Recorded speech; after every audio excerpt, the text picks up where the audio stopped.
subscribe. Tariq Radio. Like and subscribe.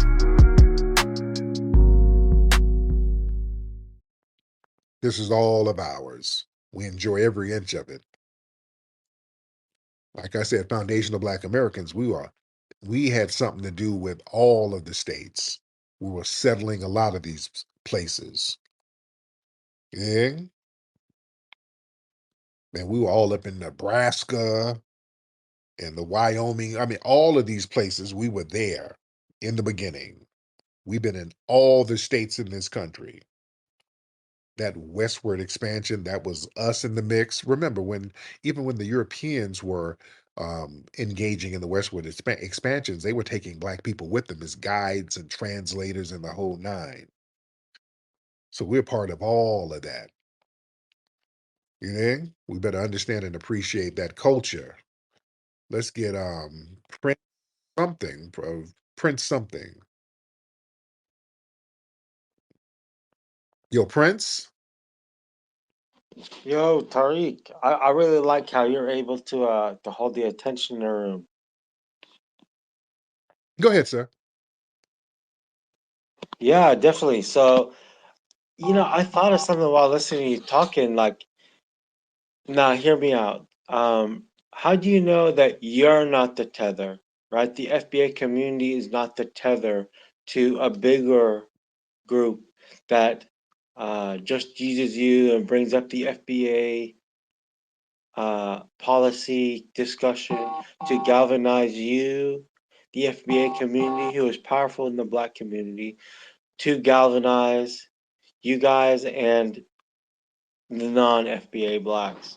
Okay, that question kind of doesn't make sense, and it sounds like a clumsy veiled attack. Is that something about the No, no, I don't mean any malice by it. I'm being 100% serious, and that was a Oh, genuine compliment I gave you at the okay, but beginning. do you mean Um, so are you talking about Jews? Well, not Jews per se, but let's say, like, let's for instance, we had Kamala Harris running, right? An Indian woman who is masquerading as a Black woman to galvanize the reparations, the FBA community, with the hopes that they would, that African Americans would finally get their reparations. Okay, now what group has galvanized us and we've uh, tethered to? What's the group? Well, they failed. They failed, right? There was no consensus among, Okay. Okay, um, but you know what I mean. And like I said, I'm not trying to be malicious or some. wait, let's not go all over the place. Let's be clear. If I ask you a question, just answer the question, man. Because you're trying to go all over the place and dance. We shoot straight here. Let's shoot it straight. What's the group, man? What's the group you're talking about? Is it Jews? Say it. If it's Jews, say it. Don't dance around it. No, not Jews per se. No, if it's Jews, say that. Is that what you're trying to say? Prince, go ahead. Prince, go ahead. Okay, yeah, yeah. No, I don't want to say Jew because it's no longer just the Jews, bro. Okay. Right? I would Who just else? say more powerful Like groups than the people sitting in like spaces. who? Uh, I'd say like corporate America, Run, like different power who's running players. corporate America? I'd say different power players. Oh, okay. Okay. Okay, reel it back. Let's reel it back. Okay. Because again, that sounds like a lot of people want to just, well, it's really the Jews. Yeah, okay. Now we're not tethered on anybody, and nobody's controlling us. Foundational Black Americans. There's 43 million foundational Black Americans. So who would manipulate us about reparations? Because um, they've been lollygagging and jerking us around about giving us our reparations. And we were the ones who made Kamala Harris and the Democrats crash and burn. So who's manipulating us? I agree, right? But if you guys were such a powerful coalition, you would have had reparations, 40 years No, ago, right? 20 years ago.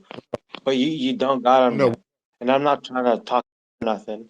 But the idea came to my head while you were talking about people trying to tether to you, right? Because they see you as a power player.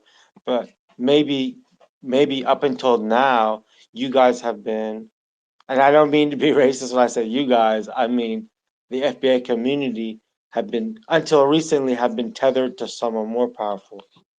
Who have we been tethered to? I don't know. I'm new to the discussion. I'm new to Edit. the No. scene. But I was just wanting to have Okay, a when people say something and then you ask them to elaborate and, oh, I don't know. Then why did you say it? If you don't know what you're talking about, then why are you saying it, sir? man. I came up here to talk to you and ask you questions and learn from That's you. But it turned out that you're trying to learn from me. fine. No, but if you say we're tethered to a group, you just made a statement and I'm listening to you. This is the conversation. I'm asking you who the group is, and then you say you don't know. So what are you talking about? Well, I'm asking you, right? Maybe up until You made recently, the FBA community. no, you made a statement. You made a statement. I did not make a statement. I've never said that I'm tethered or we're tethered to a group. You said we're tethered to a group. And I asked you who the group is, and you don't know. So why did you say that? So you got to make sense. You just can't say things that are just illogical and nonsensical if we're going to have a real conversation. It has to make sense. If you mention something and a group, but then you can't elaborate on who the group is, then what are you? You're kind of talking in bad faith. You got to be able to articulate and explain what you're saying, sir. Okay, let me start over. So I heard you talking about different immigrants coming and trying to tether themselves to the FBA Right. movement, right? And so I was thinking to myself, if the FBA movement was so uh, galvanized and able to take some political action, why haven't they had their goals met yet? Because, So it came across my mind. I'm giving you my go train of ahead. thought, and that's why I didn't want to use the term Jews because I don't know. I'm asking you. Maybe the FBA community was used as a useful tether to galvanize during events such as elections to get the community or the group that you guys were tethered to gain them power, and then y'all get sidelined once the discussion starts. So who are we tethered to? That's again, you keep mentioning a group we're tethered to. I'm asking you. I'm asking you to look within yourself and your movement and look at the last 20 years of your movement and see who has been manipulating you guys and galvanizing you Who? guys, but not coming uh coming clean on what they promised you guys. Well, nobody's been coming clean. Nobody's given us anything. Everybody's been tethering off us. We haven't gotten anything, so we can't tether off something that we ain't getting nothing from. We're not getting anything from anybody. So who are we tethering? I agree, but y'all gotta tether to somebody for them to get you what what you've been asking for the last 60 years, right? What have we been asking for 60 years? We haven't. Reparations. We have not been asking for reparations for 60 years. We have not. This is the strongest reparations movement within the last 5 years. We have not been striking down on reparations. That's why we haven't gotten it. Because anytime the reparations conversation comes up, we have a bunch of tethers come around and talk the conversation down, and then it dissipates real quickly. Reparations has never been a national conversation until relatively recently, like we're doing now. We had some talk in the 1950s, but not like this, where it has been in the national discussion. We had the largest reparations rally in DC twice, um, this year and in 2022. So it's a relatively recent thing. We have not been stomping down with a nationwide Black agenda. That's why we haven't gotten anything. But we're on that now. And because we're now standing on reparations business, because what we've done as Foundation of Black Americans, we've sat up here trying to do this global Black thing where we want to just stomp for all oppressed minorities. And we want to fight so that all oppressed minorities can get something. And all oppressed minorities have gotten something because of us, except us. That's the damn problem. So that's why we've backed up and said, wait a minute, we're not going to do the whole minority coalition no more. We're not about to do the whole Pan-African thing no more. We're going to focus on our lineage, and we're going to be loud and proud about reparations. And we gave them an or else. If you do not give it to us, Democrats, we're going to make sure your party crashes and burns during election season. They thought we were bluffing. Look what happened. We made them crash and burn. So we're shaking the table now. So we are doing great things. We're in the beginning stages of standing on that lineage business like we should have been doing a long time ago. See how that works, Prince? Yeah, I'm learning. My Thank you. man. So Um, much, brother. Johnny. wait. Oh, So maybe the FBA movement is a little bit newer, but it's gone by different names in the past, like the Freedmen movement. But maybe what y'all have been lacking is that y'all don't use your tethers like maybe to get what you know what I mean? no. Like instead of pushing the tethers away, you should bring them in and galvanize them with you guys. And do what? What we going to do with the tethers? Just numbers, strength and numbers. And I'm talking But from you're saying all these oppressed groups. I'm an oppressed group. I never got. what oppressed group are you You know from? what I mean? Well, I'm from No. Carthage. Rome's been and the Greeks have been trying to get rid of us for centuries. And you know Hannibal and all of that has been putting in work from Carthage. But are you in Britain? Well, Hannibal was like what 2,500 years ago. I'm new, Right, bro. right. I'm the only one from Carthage on the whole platform. But y'all ain't really the real. Y'all not the Carthaginian. You're Arabs. The ones over there now are Arabs. They're not like the Hannibal. Well, that's the thing about Carthage. It's not a race-based thing. It's an Nigerians are from Carthage, Moroccans are from Carthage, But uh, but you when know, you Egyptians. mentioned you going against the Romans and the Greeks, that wasn't y'all. That was a whole different lineage of people. You guys, you come from the Arab side of the game. Y'all basically Turks. You know what I'm saying? Well, you're talking about this village and that village. Well, my village is famous for its horse riders and its soldiers. So, it's I don't want to call you say that you don't know, but I'm just saying.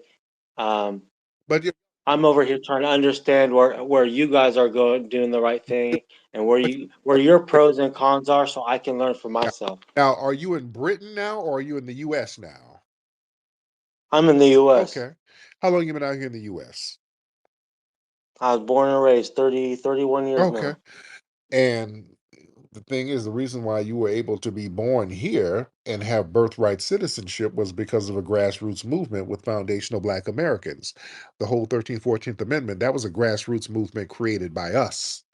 You understand? So a lot of the benefits that people get when they get here, that's because of things that foundational Black Americans fought for and paved the way for. You see? So we got to really understand all the nuances of the culture. All right. But thank you so much, Prince. I appreciate you. Yes, indeed. Yeah, Carthage. Yeah, those are Arabs over there now. That's not the Hannibals and the folks over there fighting the Romans. And no, no, no. Yeah, it's not the same thing. But no disrespect. Just want to put that in historic context. All right. Let me see. A lot of folks in here. Shout out to everybody in here. Um, Speaking of musty, y'all need to get your Rootwork deodorant at rootworkstyle.com. Rootworkstyle.com, ladies and gentlemen. All right, let's get Linda Wright in the building. Let's get Linda Wright in here. Miss Linda, Miss Linda, hop on in, dear. Unmute that microphone and talk. Hello. I'm new to your this system that you have. I was born in Amarillo, Texas, back in 1952. Okay. I'm a I'm an American veteran, a black woman veteran, and I've been denied benefits and everything through Kamala Harris and Joe Biden. Mm-hmm. So I was really appreciated. I appreciated that you guys was speaking the truth when you couldn't get any truth from the news media anywhere. I have cut MSNBC and all of that out. And I thank God for you, brother. Yes, ma'am. I appreciate that. Yeah, the legacy media is trash, and they're going to start trying to target us. Y'all better understand. Because listen, we made that Democrat Party crash and burn, and the legacy media couldn't do anything about it. So they're going to try to get some regulations going on. They're already talking about censoring social media, so we got to watch out for that. African pride. African pride. Unmute that mic. African pride. Unmute that microphone, sir. All right. While we're waiting on African pride to unmute. There he is. African pride.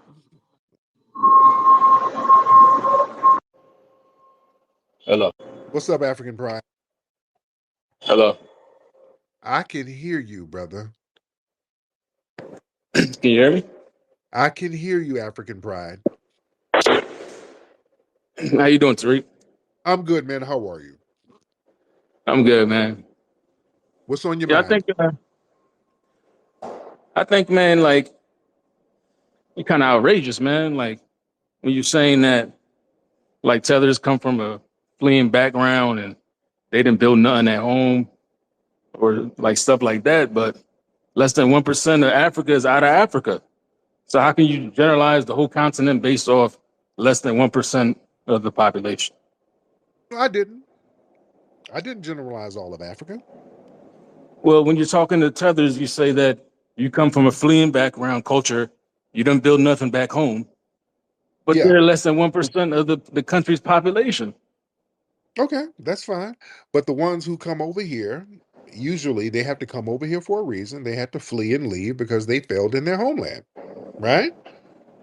Yeah, because there's millions of people and everybody can't eat, unfortunately, Okay. especially Okay. in a developing nation. You know what I mean? Okay. Uh, That means it failed. It's failed. That's fine. It's just say what it is. It failed. And that's my thing. When they come here from a failed homeland, they got the nerve to point the damn finger at us. We're not living like you living over there. So that's what we have a problem with. We have a major problem with that. Don't come from a failed homeland because we're not trying to denigrate you. It's like this, and I made this analogy before. If we walk by a store and there's a homeless man on the ground, we'll give him $1, we'll give him some money, and we're not going to denigrate that person for being down bad. But if that homeless person with stains on him turns around and says, "Hey man, thanks for the dollar. By the way, your outfit is whack." We're gonna say, "Hey brother, you got piss stains on your clothes and your shoes are dirty and you got missing teeth." And now we're gonna have to really humble that person because they're not in a position to point the finger at somebody who just helped them. A lot of tethers do that. They come here from failed homelands.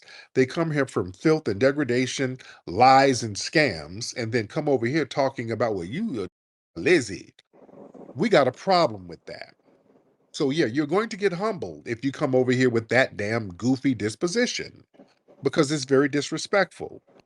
And that type of mindset is the kind of mindset that has everybody failing back in the homeland. Nobody's cohesive. Everybody's tribal. The white supremacists and the Asians can come over there in small numbers and dominate everybody because everybody has that tribalistic mindset. So that is a problem, and we acknowledge it for what it is. And African pride, you're Somali, right? no, I could have swore you were Somali. What part of you're from East Africa, right? Yeah, I'm Ethiopian Eritrean. There you go. There you go. Yeah. The But, most but, the most but cotton. yeah, yeah, much respect to them. I ain't got no problem with those brothers and sisters. Most of them are actually cool when they come over. They ain't talking too greasy. They ain't talking too crazy. Some of the Somalis, they do a little grease talking. Well, that's But another point I wanted to make too, is that there's like 5 specific ethnic groups or countries that really like come here and undermine FBAs, but you kind of generalize and everyone catches strays. yeah, So that's how it. Everybody's gonna have to look. We told folks, we told people, hey man, why don't y'all get your tether class and check them? Because if we start checking them, I mean, people gonna catch strays, man. And we beg y'all for years to check your tethers. See, with us, our Sambo class, we check them. We always check them. Like when Jesse Lee Peterson comes up somewhere, we say, hey, listen, guys, there's a guy named Jesse Lee Peterson. He's a Sambo. He's gonna say something dumb. So when he comes in, don't even trip. We'll say, hey, there's a dude named Larry Elder. He's a butter biscuit eating Sambo. He's gonna say something dumb, so don't worry about it. So we kind of warn people about our Sambos. Y'all don't warn people about the folks y'all Sambo. They just show up, and then all of a sudden, weird stuff started happening. So we I have to think find out on our. I think our Go ahead. contributions overshadow the few like or whatever. You know what I mean? Like I feel like Like what? we contribute a lot, and Like just what? because some tether online talking, like you're gonna have people talk. I mean, you feel what I'm saying? Like, Okay, what are these contributions? I got to hear this. What's the contributions? I mean, like we talk Hubert Harrison, Marcus Garvey. I mean, I can go down the list. I mean, What was the what? the greatest leaders, well, not the greatest, I mean, but a lot of prominent leaders were Garveyites, Nation of Islam. That was Elijah Muhammad was a Garveyite. You know what I But the mean? thing is, but Garvey didn't get anything popping. Garvey, listen, Garvey only got things popping because of the Foundation of Black Americans. It wasn't the other way around. Garvey didn't get popping in Jamaica. Garvey got nothing popping in Jamaica. Garvey got things popping because of us. We helped Garvey. Garvey was allowed over here. They didn't want to let Jamaicans over here in 1915.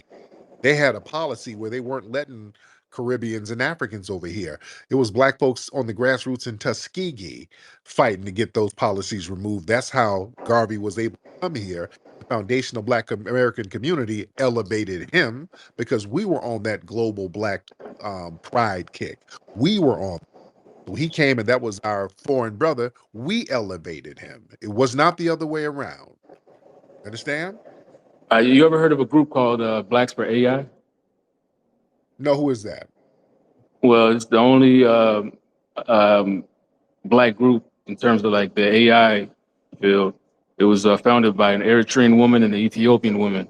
And they also took the government to court because they were using artificial intelligence to discriminate against, you know, everyone here, all of us black folks. So that should look into that.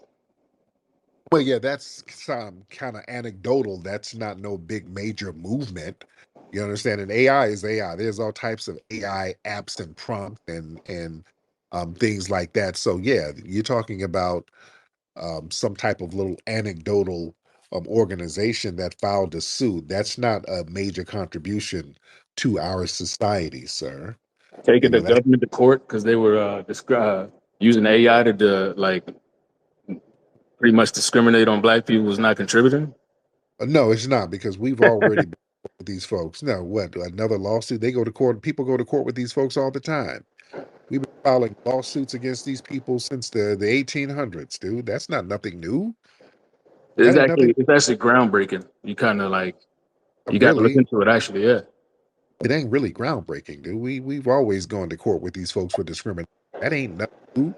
We fought discrimination in this country from day damn one. We've been fighting discrimination since 1526 over here. Understand? That's nothing. But I can keep going on and on and on, especially back in the day, civil rights. So that's what Yeah, I'm saying. You're comparing that to some tethers talking. line. You know what I mean? Yeah, And, tethers yeah, talk. that's Yeah, no, and these tethers who talk crap online end up being vice presidents like Kamala Harris. You understand? yeah. That Kamala Harris is an Indian bedwench. that's what I'm saying. So yeah, she's not a tether. Coleman Hughes is not black. I She's a mean, tether. She, but he's not black though. I mean, no, I mean, Kamala Harris is the queen of the tethers. That's the queen definition of a tether. She's running around here trying to cosplay as a black person. That is the very definition of a tether. That is the very definition of a damn tether. And that's not just somebody talking crap on the internet. See, it'll start on the internet, but if you let it fester, then they'll slip up in the White House, and then we got a tether dictating our policies. Like Obama, he's a tether. You see? I even heard you call that Haitian lady who works for the Biden administration a tether. I mean, you just throwing that label around. She is a tether. Karine Jean Pierre, she's a tether and a stud wench. Okay. And she's blocked me for years. She doesn't like me. I mean, me personally, I would rather have my daughter look up to her than Sexy Red, but everyone's cup of tea is a little different. But The irony is Sexy Red's manager is Haitian. You see? That's the irony. So yeah, this is why we got to clean up. And Karine Jean Pierre is a do nothing stud wench. She's a nothing burger, and she's not a representative of our culture. That's why we don't want tethers misrepresenting us at all. all We right, don't cool. want it. I can see there's no talking sense into you. It's just, you know what I mean? So have a good one. Just, you're just giving us random anecdotal tidbits about nothing burger. You haven't talked about any real contributions because there are none. I just said the Nation of Islam was a Garveyite. They The were Nation of Islam was a foundational Black American, an Honorable Elijah Muhammad. That was the Honorable Elijah Muhammad, foundational Black American, who built up the Nation of Islam, one of the longest, most respected organizations in this country. Ain't got a goddamn do with Garvey. If that were the case, why are Marcus Garvey's organization still around with the same respect as damn huh? Yeah, Okay, I disagree with you, Tariq, because I think you're saying everything I'm saying is underwhelming. You're dismissing it. right. Now, how can you dismiss Garvey? Yeah, I am. Garvey was not what y'all think he was. Garvey was somebody who we elevated. We elevated Garvey. Let's get that Garvey thing straight. Garvey didn't get a damn thing popping in Jamaica. We done said this multiple times. Garvey didn't get a damn thing popping in Jamaica. The Jamaicans did not even like Garvey. Garvey tried to get his movement started in Jamaica. He failed multiple times. He only got it popping when he came around foundational Black Americans because we were embracing everybody. If you were Black and you were talking about Black empowerment, come on, you are our brother. It is not the other way around. He didn't influence us, we influenced his movement. And we elevated him. We were already on that. We were already about elevating Black people globally. Yeah, Garvey never even went to damn Africa. Garvey failed. Garvey failed. Let's be real. And then when he went back to Jamaica because of the whole mail fraud thing, because some of the Caribbean tethers he had around him were undermining him. That's what John Henry Clark said. Some of his men that were undermining him, feeding information to law enforcement, were Caribbeans. His fellow Caribbeans undermined him. And then when he went back to Jamaica, he ran for political office against a white man. The white man won. That's why he left Jamaica. He left. He said he's ridiculous over here. He died in Britain. He was disgusted with Jamaica. Let's get that Garvey thing straight. That didn't do us no damn favor. He didn't do anything for the Honorable Elijah Muhammad. Elijah Muhammad stood on FBA business. Elijah Muhammad had the real blueprint. He did things the right way. That's why the organization is still strong to this day. The template is still strong. nation building, men standing on business, respecting the women standing on business, respecting the men, black empowerment, investing in land, investing in businesses. Elijah Muhammad was standing on FBA business. You understand? And he influenced so many other people. But yeah, don't tell me about some Garvey influenced some damn body and Garvey failed. Garvey failed. Yeah? Well, we got to get this history straight. People come in here talking about their contributions. Man, please, y'all been getting it in off of what we've created. And I'm not trying to denigrate nobody, but no, no, no, no, no. We got to speak truth to power. And this dude start talking about some random lawsuits. That's not some major contribution to us collectively because some people filed a lawsuit. Are we gonna get the lawsuit money? What happened with the lawsuit? Sound like the lawsuit failed. So yeah, that no, I don't like when people do these little non sequiturs and act like that's something to pop your collar to. That wasn't nothing for us. The Honey Badger and the Mongoose is a children's story for the family of how a honey badger and mongoose fight an evil alliance of venomous cobra snake and hyenas that overhauls the balance of the savannah. The Big Five. The honey badger demands reparations. Will the Big Five give reparations? Can the evil alliance be stopped? You can find this book at Amazon, Audible, and Kindle.